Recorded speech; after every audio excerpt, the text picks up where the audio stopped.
I'm really excited to share with you some findings that really surprised me about what makes companies succeed the most, what factors actually matter the most for startup success. I believe that the startup organization is one of the greatest forms to make the world a better place. If you take a group of people with the right equity incentives and organize them in a startup, you can unlock human potential in a way never before possible. You get them to achieve unbelievable things. But if the startup organization is so great, why do so many fail? That's what I wanted to find out. I wanted to find out what actually matters most for startup success. And I wanted to try to be systematic about it, avoid some of my instincts and maybe misperceptions I have from so many companies I've seen over the years. I wanted to know this because I've been starting businesses since I was 12 years old, when I sold candy at the bus stop in junior high school, to high school when I made solar energy devices, to college when I made loudspeakers, and when I graduated from college, started software companies. And 20 years ago, I started Idealab, and in the last 20 years, we started more than 100 companies, many successes and many big failures. We learned a lot from those failures. So I tried to look across what factors accounted the most for company success and failure. So I looked at these 5. First, the idea. I used to think that the idea was everything. I named my company Idealab, and how much I worship the aha moment when you first come up with the idea. But then over time, I came to think that maybe the team, the execution, adaptability, that mattered even more than the idea. I never thought I'd be quoting boxer Mike Tyson on the TED stage, but he once said, "Everybody has a plan until they get punched in the face." And I think that's so true about business as well. So much about a team's execution is its ability to adapt to getting punched in the face by the customer. The customer is the true reality. And that's why I came to think that the team maybe was the most important thing. Then I started looking at the business model. Does the company have a very clear path generating customer revenues? That started rising to the top in my thinking about maybe what mattered most for success. Then I looked at the funding. Sometimes companies received intense amount of funding. Maybe that's the most important thing. And then, of course, the timing. Is the idea way too early and the world's not ready for it? Is it early, meaning you're in advance and you have to educate the world? Is it just right, or is it too late and there's already too many competitors? So I tried to look very carefully at these 5 factors across many companies. And I looked across all 100 Idealab companies and 100 non-Idealab companies to try and come up with something scientific about it.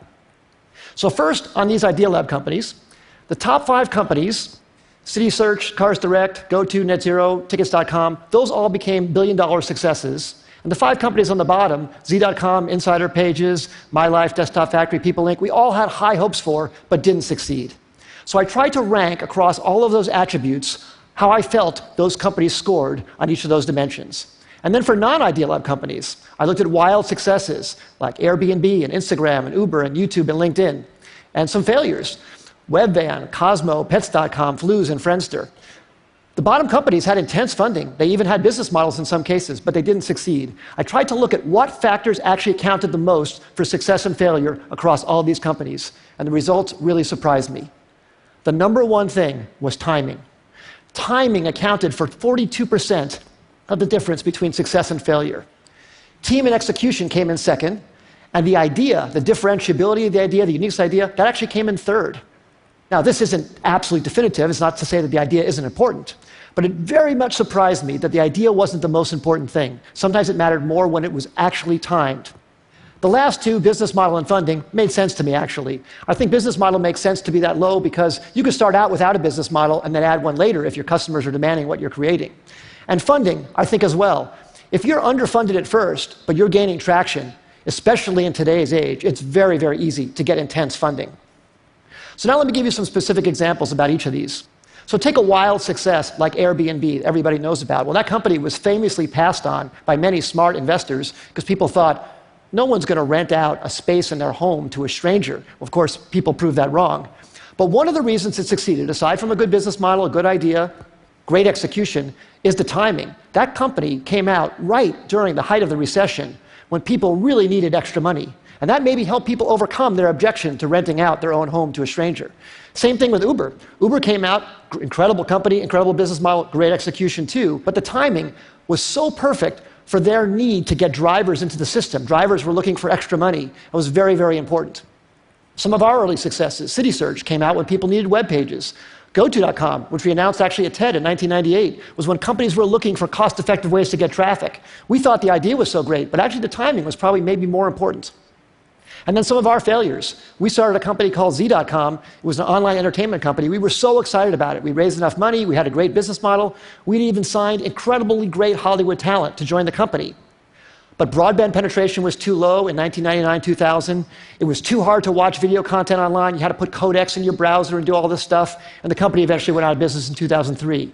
Just 2 years later, when the codec problem was solved by Adobe Flash, and when broadband penetration crossed 50% in America, YouTube was perfectly timed. Great idea, but unbelievable timing. And in fact, YouTube didn't even have a business model when it first started. It wasn't even certain that that would work out. But that was beautifully, beautifully timed.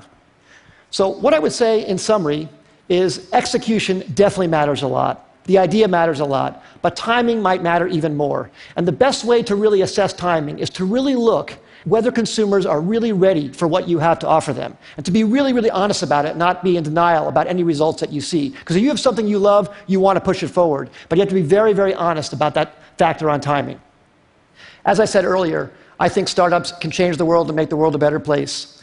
I hope some of these insights can maybe help you have a slightly higher success ratio and thus make something great come to the world that wouldn't have happened otherwise. Thank you very much. It's been a great audience.